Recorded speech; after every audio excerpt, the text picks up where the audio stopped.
So we got in front of the house, called the cab, and the cab came. I put a mask on, and I hopped in the backseat. The first thing I did, I pulled the gun out. The guy froze. Travis Holloman was only 16 years old when he committed armed robbery.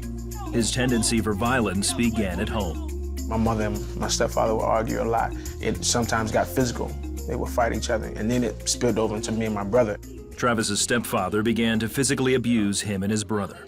I remember one instant he was drinking a lot, and they called me and my brother upstairs, and he laid back on the bed and picked his foot up, and he kicked my brother into the wall. And I remember what that did to me. It made me angry, but you can't do nothing. You can't do really anything at that age. One day, Travis discovered a new way to deal with his increasing anger. I walking home with some friends, and this guy was just doing nothing to us. He was doing absolutely nothing. He was out playing football, and we just walking past him, and he said something, I think it was hi. We beat this guy so badly for no apparent reason. That kind of sparked something. I like what it did for me. It was a release. It made me feel better. I got validation from my friends. As Travis grew older, his anger intensified, as did the violence. We would get in fights with people, and they had guns. So quite naturally, we would get guns. And having a gun put an S on your chest. And so this made you feel like you were invincible. And at this particular time, when I was 16 years old, I had possession of a sawed-off shotgun. A friend suggested they put his weapon to use. So he asked me, would I be interested in, let's commit a robbery, armed robbery. And I was like, yeah. Their target was a taxi driver. The guy froze, and he was like, whatever you want, just take it. And I felt some anger that I didn't know I had on the inside of me. I cursed at him. I was so hateful to this guy. I was like, can you move, I'm gonna blow your head off. And I know I would have done it. The only thing that stopped him was that the gun was empty.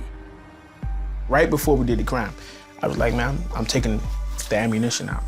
And something in me that day told me, take the bullet out. The two fled with the money, but were soon arrested. His friend was sent to jail, and Travis was taken to juvenile detention. While there, he had to face the hard truth. I was surrounded by kids who were angry, kids who had committed murders. I was like, man, am I really like that? Do I really deserve to be here? And the truth of the matter was, yes.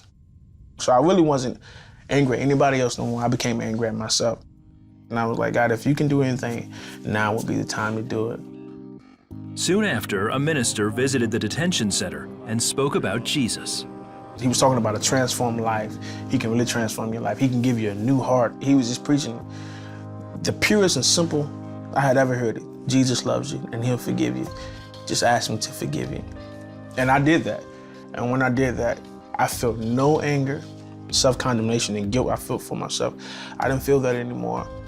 Travis was charged as an adult and sentenced to 8 years in a maximum security prison. He says it was there that Jesus completely changed his life. I like what was going on in me, the way I was feeling. I had a love for life inside of that prison. I had a love for life that I hadn't had on the outside. I was just overjoyed by the fact that Jesus had pretty much transformed my life, and he was just getting started. Today, Travis works at a local barber shop and is expecting a child with his wife, Tiffany.